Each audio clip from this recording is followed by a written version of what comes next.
দেখুন আজকে আমার মা পোলাও আর মাংস করছে। এই যে আর এখানে পোলাও চাপানো আছে। আজকে আমাদের হলো চিকেন কষা বাসন্তী পোলাও। তার জন্য আমি আলু ভেজে নিয়েছি, এরপর পেঁয়াজ ভাজছি মাংসের জন্য।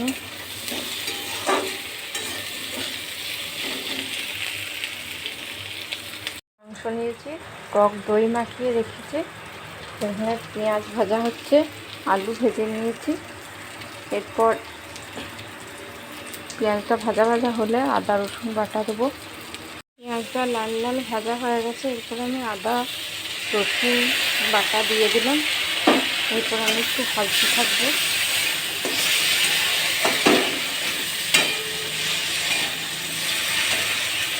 আদা রসুন অনেকটা ভাজা ভাজা হয়ে গেছে, এরপর আমি দিয়ে দিচ্ছি মাংস।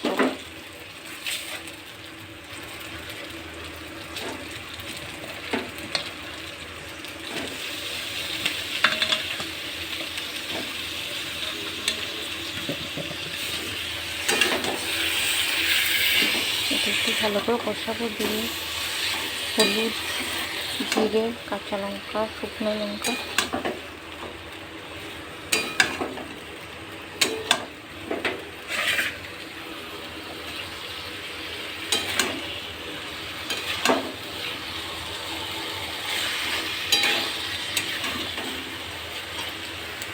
পোলাও করবো বলে চাল ভিজিয়ে রেখেছি 10 মিনিটের জন্য। এরপর চালটা আমি ছেঁকে নেব। দিয়ে দিয়েছি ভালো করে নেড়ে চেড়ে। এরপর আমি বাসন্তী পোলাও চালটা ধুয়ে নিয়েছি ভালোটি করে। এরপর এর মধ্যে আমি দেবো অল্প পরিমাণে হলুদ আর একটু নুন দিয়ে আমি এটা ভালো করে মেখে নেব। 10 মিনিট চালটা কিন্তু ভিজিয়ে রাখতে হবে আগে।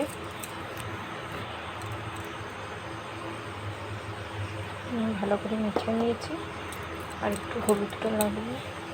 আপনারা যতটুকু প্রয়োজন সেরকমই দেবেন, যেন হলুদ বেশি দিয়ে দেবেন না, দেখুন এরকম কালার আসবে।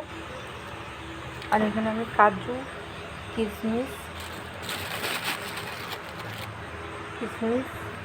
তেজপাতা, দারচিনি, এখানে ঘি নিয়ে নিয়েছি। এখানে কড়াই চাপানো হয়েছে, গরম হয়েছে কড়াই।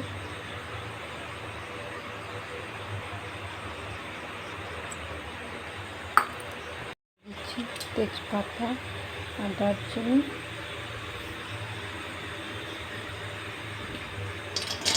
কাজু বাদাম,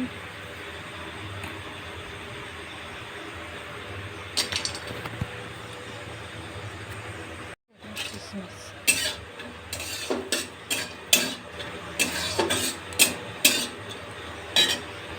চাল,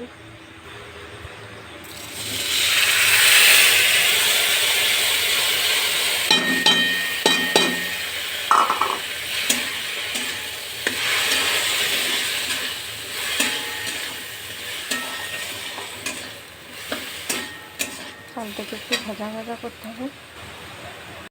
চালটা ভাজা ভাজা হয়ে এসছে,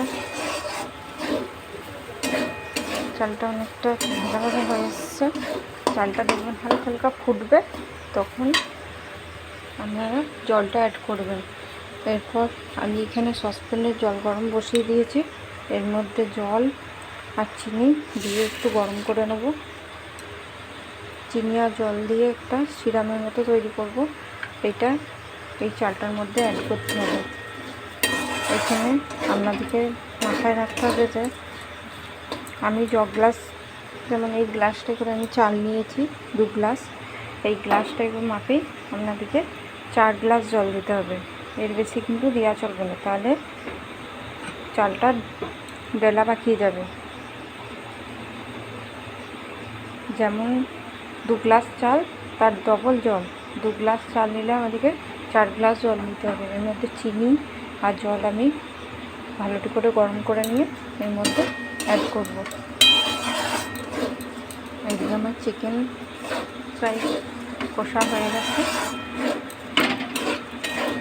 এরপর এটা আমার ভাজা ভাজা হয়ে গেছে। এদিকে জলও গরম হয়ে গেছে, ফুটছে। চিনিটা গলে গেলেই আপনারা যেমন মিষ্টি খেতে চাইবেন সেরকম দেবেন। আমি একটু কমই মিষ্টি দেবো। ফুটে গেছে। এরপর এই জলটাকে আমি এখানে অ্যাড করবো। এইখানে আমি জল ঢেলে ঢাকা দিয়ে দিয়েছি। এটা 10-15 মিনিটের মতো হবে। জলটা হালকা হালকা শুকিয়ে গেলে মাঝে আর একবার নেড়ে দেবো।